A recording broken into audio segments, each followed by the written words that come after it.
Hello, everyone. I am Matt Williamson. How's everyone doing this fine day?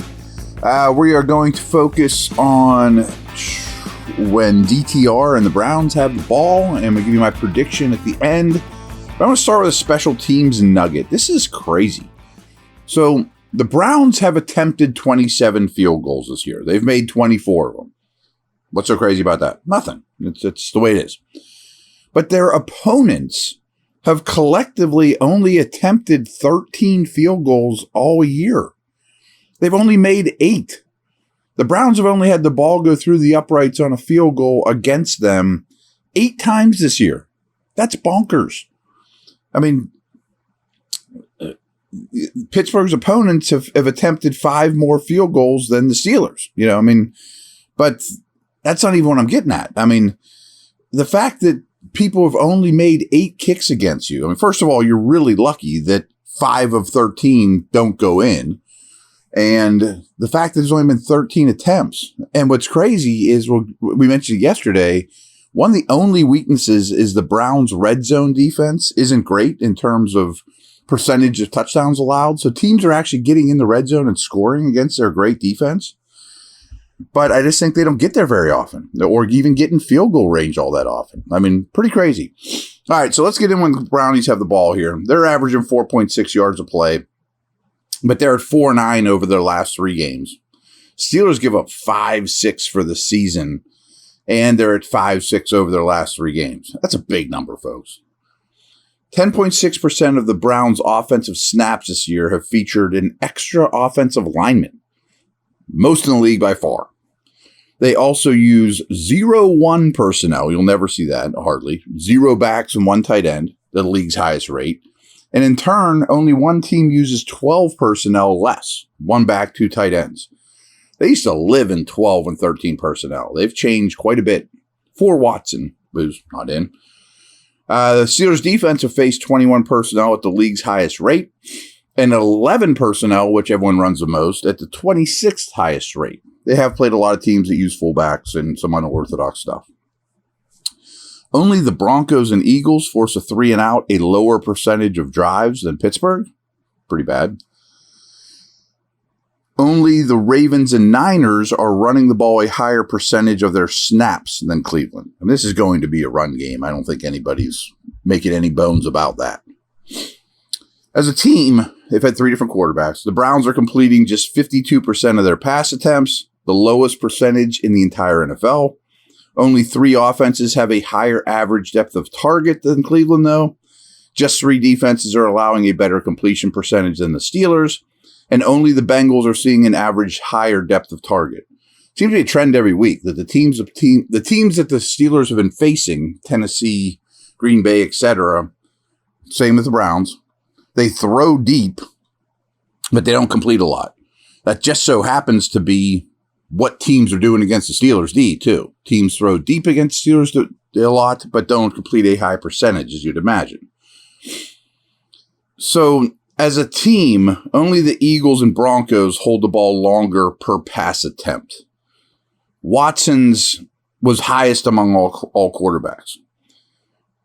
But I did a bunch of work on P.J. Walker. I can just skip over that. I can skip over the Watson stuff I did. But for DTR, Dorian Thompson-Robinson, he's lean, he's smaller, like he's not short, he's not tiny, he doesn't look like Bryce Young, but he's not well built. I mean, he's kind of built more like a wide receiver. And he runs like it. He is a very good athlete. He started 1 game against Baltimore. He attempted 36 passes in that game, completing 19 of them for 121 yards. Just under a 53% completion percentage. Took 4 sacks, didn't throw a touchdown, and was intercepted 4 times.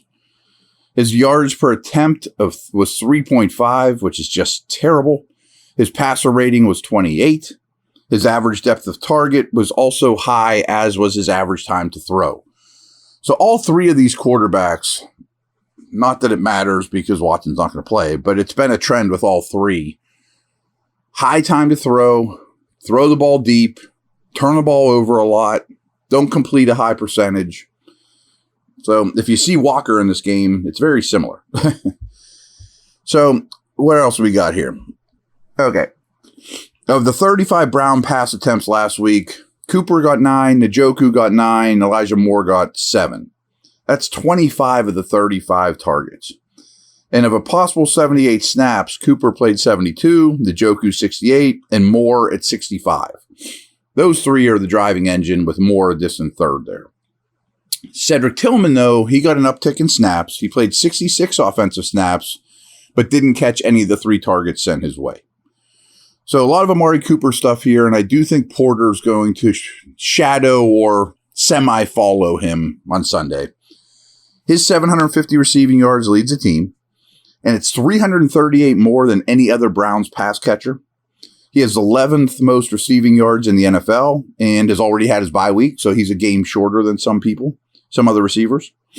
He's also 5th amongst all NFL receivers in team air yards, as Cooper has accounted for just under 46% of the Browns' air yards. With Watson a quarterback, he averaged 7.8 targets, 5.6 receptions, 96 receiving yards, 0.4 touchdowns per game. As opposed to all the other Browns quarterbacks, his targets are similar, 8.3, fewer catches, 3.3, much fewer yards, just under 59, and 0 touchdowns from other Browns quarterbacks. So if you're a fantasy player, you want to start Amari with Watson, much more, though, with other dudes. As for Moore, he's seeing 21% of the targets when Watson is a quarterback, but only reached 50 yards once this season. Pittsburgh allows the 6th most yards per game to receivers aligned on the perimeter. They also allow the 4th most yards per game to receivers aligned in the slot. Doesn't leave much. David Njoku has produced 50-plus receiving yards in 3 of his 4 games after not gaining 50 in any of his first 5 games this year. They're featuring him a lot more. Njoku has more yards after the catch than any tight end in the league, despite already having his bye week. They get it to him quick, and he gets something after the catch. Since week 4, Njoku only has 5 tight ends have a better target share and a target rate per route run since week 4. He started slow. He's coming on strong. And Njoku leads all NFL tight ends with a target share of 34% in the red zone. The Steelers have allowed, though, just 1 touchdown this year to tight ends. Much like Cooper, his splits are a lot different with or without Watson. With Watson, he's at 5.2 targets, 4 catches, 35 receiving yards. To oppose without, 7 targets, 4.5 catches, 50 receiving yards. All right, I'm going to take that quick break. We're going to talk a little pass rush and run game.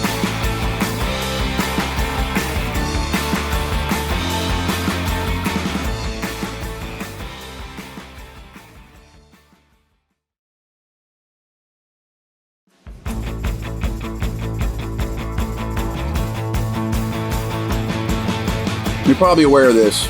TJ Watt has the 2nd most sacks in NFL history in a player's first 100 games, behind only Reggie White. But he still has 4 more games to play. He's only played 96 career games. Nick Bosa is the only player in the league with more quarterback hits than Watt right now. He has 16 career sacks in his 11 games versus the Browns.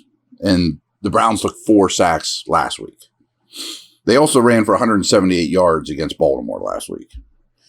Jerome Ford is really the number 1 here. He averages 4.3 yards per carry compared to 3.3 for Kareem Hunt. Nick Chubb is at 6'1" before his injury. Ford saw 64% of the snaps last week and averaged 6.3 yards per carry against a really good Baltimore defense. However, 26% of Ford's runs this year have failed to gain yardage. That is the highest rate of any running back with 100 or more carries. So he gets stuffed behind the line of scrimmage a lot. But Ford is also 6th in the NFL with 289 of his yards on gains of 10 or more runs. So there's a boom-bust nature to Ford. Watson also scrambled on 17% of his dropbacks last week. I think you'll probably see about the same with DTR. They're going to want him to scramble a lot. They'll probably design some runs for him as well.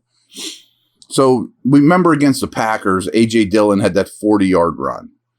But other than that, the Steelers kept him and Aaron Jones to 65 yards on 21 carries. It's pretty good all in all. Pittsburgh's 40.7 red zone efficiency is better than every defense except Tampa Bay, Tennessee, and Baltimore. And the Steelers lead the NFL with 5 red zone interceptions. They also have 8 passes defensed in the red zone, which is second most.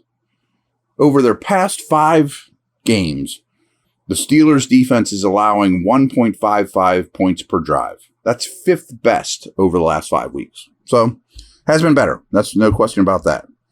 Now, my prediction is exactly what you think. A grind out, slug it out. Punts and field goals aren't the end of the world. 16-13 Steeler win. I think this is playing right into Tomlin's hands. Not that Watson's a great player by any means, but this is a in over his head player. At least he was his first start, and DTR I'm talking about. And I think they just looked at PJ Walker. When I did my PJ Walker homework, it was like, man, this guy is horrendous. So I think he's just anything besides PJ Walker. And another key to this Browns offense, I mentioned they throw deep. They don't complete a high percentage, but they turn the ball over a lot, no matter who their quarterback has been. And the Steelers don't. And to me, that's the difference. Is I get the Steelers winning 16-13. If you win the turnover battle, it leads exactly where you want to be in a game like this. And I just trust the Steelers to win the turnover battle. Sometimes it's that simple, old school football. There you have it. Talk soon. Over and out.